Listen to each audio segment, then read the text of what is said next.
Assalamualaikum warahmatullahi wabarakatuh.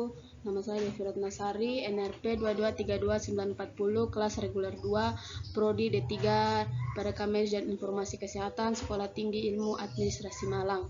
Di sini saya akan menjelaskan anatomi fisiologi sistem pencernaan dengan dosen pengampu Bapak Henry Didi Harto, Escap Nurse MPD.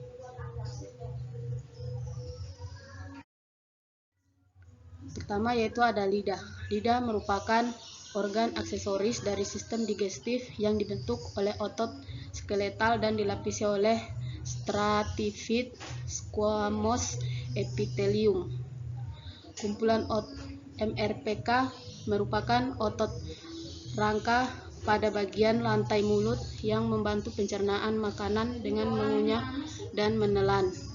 Lidah memiliki peran yang pertama mengatur letak makanan di dalam mulut, mengecap rasa makanan, memindahkan makanan pada saat dikunyah, membantu menelan makanan, dan mengisap, membentuk suara. Fungsi lidah.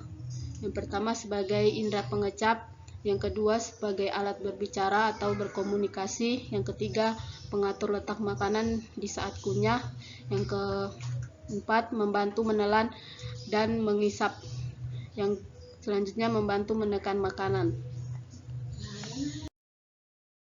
Secara garis besar lidah dibagi menjadi dua bagian, yaitu 2/3 bagian depan atau yang disebut dengan apex, 1/3 bagian belakang atau yang disebut dengan dorsum. Bagian lidah. Lidah bagian depan apex sangat fleksibel, bekerja sama dengan gigi dalam mengucapkan huruf-huruf. Fungsi membantu untuk menggerakkan makanan ke segala arah saat sedang mengunyah. Pada lidah bagian depan terdapat saraf-saraf sensorik yang mendeteksi rasa manis. Bagian pangkal lidah, dorsum, berfungsi untuk mengangkat dan mendorong makanan memasuki esofagus. Pada bagian pangkal lidah terdapat saraf-saraf sensorik yang mendeteksi rasa. Frenulum, bagian lidah yang berbentuk selaput atau jaringan tipis yang menghubungkan lidah ke dasar mulut sekaligus berfungsi sebagai penyangga lidah. Papila, lapisan pada permukaan lidah yang memiliki tonjolan-tonjolan. Papila ini mengandung saraf dan organ pengecap tersebut. Bagian-bagian lidah yang sensitif terhadap beberapa rasa antara lain: yang pertama manis di bagian ujung depan, 2 asam di bagian samping depan kanan dan kiri, 3 asin di bagian samping belakang kanan dan kiri, serta 4 pahit di bagian belakang sebagaimana dalam gambar di samping. Cara kerja lidah. Pertama, makanan dan minuman yang masuk ke dalam mulut dapat merangsang saraf-saraf yang ada pada lidah. Selanjutnya, saraf-saraf tersebut menyampaikan kepada otak sehingga kita dapat merasakan apa yang kita makan dan kita minum.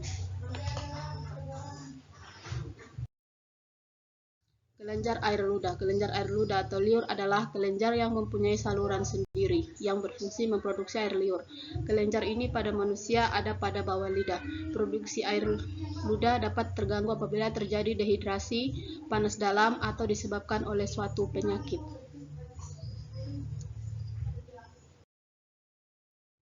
Kelenjar air ludah atau liur yang utama terbagi menjadi 4, yaitu pertama kelenjar parotis terdapat sepasang, terletak di sebelah kiri dan kanan dan dekat di depan sedikit di bawah telinga. Merupakan kelenjar liur terbesar, mempunyai saluran keluar pada papila parieotidia atau pada vestibulum oris.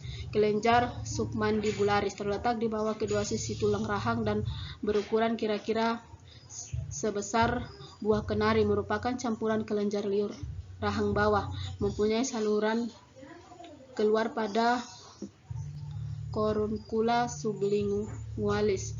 Yang ketiga, kelenjar sublingualis, letaknya di bawah lidah, di kanan dan kiri frenulum, lingua, dan menuangkan sekretnya ke dalam dasar untuk mulut melalui beberapa muara kecil, merupakan campuran mukosa. 4. Kelenjar liur mirror, letaknya di dalam laminan propria mukosa oral.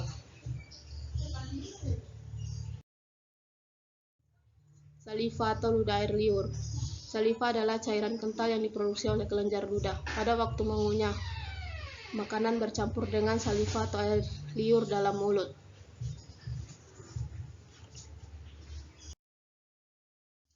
Kandungan saliva. Saliva mengandung 99,5% air dan 0,5% bermacam-macam diantaranya kalsium atau zat kapur, fosfor, natrium, magnesium. Mengandung musin. Musin adalah bahan organik jika bercampur air membentuk larutan kental, viskos. Mengandung enzim ptyalin atau memecah pati atau karbohidrat menjadi gula.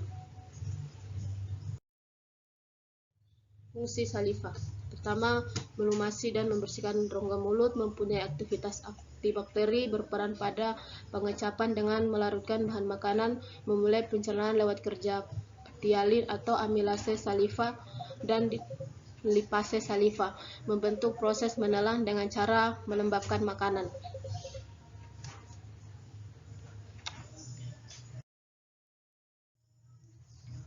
Enzim amilase bekerja pada pH 7-8. Enzim amilase berfungsi mengubah tepung atau polisakarida menjadi maltosa dan bersifat bakterisid. Sekresi kelenjar disebabkan karena rangsangan kemoreseptor mulut dan gerak mengunyah. Rangsangan psikologi 4. Produksi air liur dalam satu hari lebih kurang 1,5 liter. Menurut Amerong, tahun 1991, ludah dapat melindungi jaringan di dalam rongga mulut dengan berbagai cara, yaitu pembersihan mekanis yang dapat menghasilkan pengurangan akumulasi plak, pelumuran elemen gigi yang akan mengurangi keasuhan oklusi yang disebabkan oleh daya pengunyahan, pengaruh buffer sehingga naik turunnya derajat keasaman pH dapat ditekan dan diklasifikasikan elemen gigi dapat dihambat. Agresasi bakteri yang dapat merintangi kolonisasi mikroorganisme, aktivitas antibakterial sehingga menghalang-halangi pertumbuhan bakteri.